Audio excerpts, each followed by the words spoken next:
ನಮಸ್ತೆ ಪ್ರಿಯ ವೀಕ್ಷಕರೇ, ಇಂದು ಗುರುಪೂರ್ಣಿಮೆ. ಗುರುವಿನ ಗುಲಾಮನಾಗುವ ತನಕ ದೊರೆಯದಣ್ಣ ಮುಕುತಿ ಎನ್ನುವ ಹಾಗೆ ಗುರುಪೂರ್ಣಿಮೆಯ ದಿನದಂದು ಗುರುವಿನ ಮಂತ್ರಗಳನ್ನು ಪಠಿಸುವುದರಿಂದ ಮನಸ್ಸಿಗೆ ಶಾಂತಿ ಸಿಗುತ್ತದೆ, ಅಜ್ಞಾನ ದೂರವಾಗುತ್ತದೆ ಮತ್ತು ಗುರುವಿನ ಕೃಪೆಯಿಂದ ಜೀವನದಲ್ಲಿ ಸತ್ಪ್ರೇರಣೆ ಹಾಗೂ ಸಮೃದ್ಧಿ ಉಂಟಾಗುತ್ತದೆ.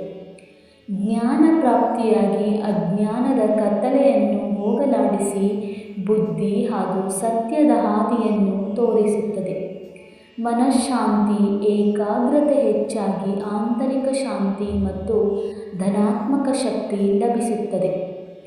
ಕೃತಜ್ಞತಾ ಮನೋಭಾವ. ಗುರುವಿನ ಮೇಲೆ ನಮಗೆ ಯಾವಾಗಲೂ ಕೃತಜ್ಞತಾ ಮನೋಭಾವ ಇರಬೇಕು. ಗುರುವಿನ ಮೇಲಿನ ಗೌರವ ಹೆಚ್ಚಾಗಿ ವಿನಮ್ರ ಗುಣ ಬೆಳೆಸಿಕೊಳ್ಳಬೇಕು. ಗುರುಕೃಪೆಯಿಂದ ಜೀವನದ ಕಷ್ಟಗಳನ್ನು ಎದುರಿಸಲು ಗುರುವಿನ ಅನುಗ್ರಹ ಮತ್ತು ರಕ್ಷಣೆ ಬೇಕು. ಗುರುಪೂರ್ಣಿಮೆಯ ದಿನದಂದು ನಾವು ಗುರುವಿನ ಮಂತ್ರಗಳನ್ನು ಪಠಿಸಿ ಗುರುವಿಗೆ ಗೌರವ ಸಲ್ಲಿಸೋಣ. ಬನ್ನಿ, ಶ್ರದ್ಧಾ ಭಕ್ತಿಯಿಂದ ಗುರುವಿನ ಮಂತ್ರಗಳನ್ನು ಪಠಿಸೋಣ ಅಥವಾ ಗುರುವಿನ ಮಂತ್ರವನ್ನು ಕೇಳಬಹುದು. ನಮ್ಮ ಈ ವಿಡಿಯೋದಲ್ಲಿ ನಾವು ಇಂದು ಗುರುಪೂರ್ಣಿಮೆಯ ವಿಶೇಷವಾಗಿ ಗುರು ಮಂತ್ರಗಳನ್ನು ಪಠಿಸಲಿದ್ದೇವೆ. ಶ್ರದ್ಧಾ ಭಕ್ತಿಯಿಂದ ಗುರುವಿನ ಕೃಪೆಗೆ ಪಾತ್ರರಾಗಿ ಗುರುವಿನ ಮಂತ್ರಗಳನ್ನು ಕೇಳೋಣ. ಬನ್ನಿ. ಓಂ ವಿದ್ಯಾಮಹೇ ಪರಗುರುವೇ ಧೀಮಹಿ ತನ್ನೋ ಗುರು ಪ್ರಚೋದಯಾತ್. ಓಂ ವಿದ್ಯಾಮಹೇ ಪರಗುರುವೇ ಧೀಮಹಿ ತನ್ನೋ ಗುರು ಪ್ರಚೋದಯಾತ್. ಓಂ ವಿದ್ಯಾಮಹೇ ಪರಗುರುವೇ ಧೀಮಹಿ ತನ್ನೋ ಗುರು ಪ್ರಚೋದಯಾತ್. ಓಂ ವಿದ್ಯಾಮಹೇ ಪರಗುರುವೇ ಧೀಮಹಿ ತನ್ನೋ ಗುರು ಪ್ರಚೋದಯಾತ್. ಓಂ ವಿದ್ಯಾಮಹೇ ಪರಗುರುವೇ ಧೀಮಹಿ ತನ್ನೋ ಗುರು ಪ್ರಚೋದಯಾತ್. ಓಂ ವಿದ್ಯಾಮಹೇ ಪರಗುರುವೇ ಧೀಮಹಿ ತನ್ನೋ ಗುರು ಪ್ರಚೋದಯಾತ್. ಓಂ ವಿದ್ಯಾಮಹೇ ಪರಗುರುವೇ ಧೀಮಹಿ ತನ್ನೋ ಗುರು ಪ್ರಚೋದಯಾತ್. ಓಂ ವಿದ್ಯಾಮಹೇ ಪರಗುರುವೇ ಧೀಮಹಿ ತನ್ನೋ ಗುರು ಪ್ರಚೋದಯಾತ್.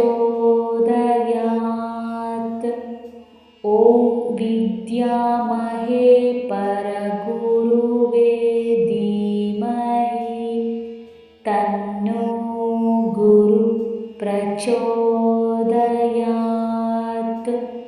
ಓಂ ವಿದ್ಯಾಮಹೇ ಪರಗುರುವೇ ಧೀಮಹಿ ತನ್ನೋ ಗುರು ಪ್ರಚೋದಯಾತ್.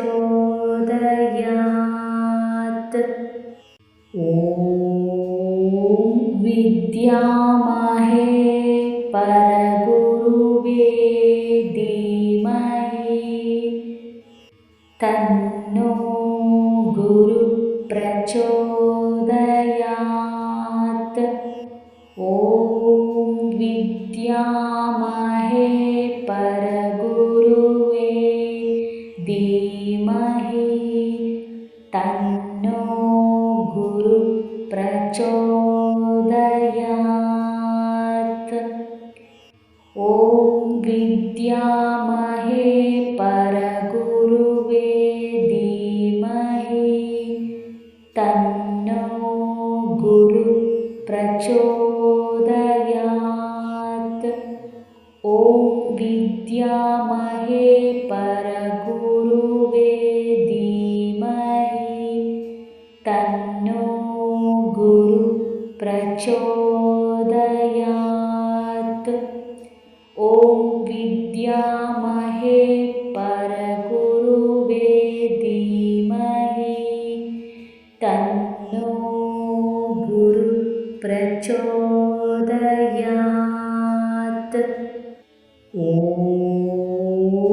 विद्यामहे परगुरुवे धीमहि तन्नो गुरुः प्रचोदयात्। ॐ विद्यामहे परगुरुवे धीमहि तन्नो गुरुः प्रचोदयात्। ॐ विद्यामहे परगुरुवे धीमहि तन्नो गुरुः प्रचोदयात्। ॐ विद्यामहे परगुरुवे धीमहि तन्नो गुरुः प्रचोदयात्। ॐ विद्यामहे परगुरुवे धीमहि तन्नो गुरुः प्रचोदयात्। ॐ विद्यामहे परगुरुवे धीमहि तन्नो गुरुः प्रचोदयात्। ॐ विद्यामहे परगुरुवे धीमहि तन्नो गुरुः प्रचोदयात्। ॐ विद्यामहे परगुरुवे धीमहि तन्नो गुरुः प्रचोदयात्। ॐ विद्यामहे परगुरुवे धीमहि तन्नो गुरुः प्रचोदयात्। ॐ विद्यामहे परगुरुवे धीमहि तन्नो गुरुः प्रचोदयात्। ॐ विद्यामहे परगुरुवे धीमहि तन्नो गुरुः प्रचोदयात्। ॐ विद्यामहे परगुरुवे धीमहि तन्नो गुरुः प्रचोदयात्। ॐ विद्यामहे परगुरुवे धीमहि तन्नो गुरुः प्रचोदयात्। ॐ विद्यामहे परगुरुवे धीमहि तन्नो गुरुः प्रचोदयात्। ॐ विद्यामहे परगुरुवे धीमहि तन्नो गुरुः प्रचोदयात्। ॐ विद्यामहे परगुरुवे धीमहि तन्नो गुरुः प्रचोदयात्।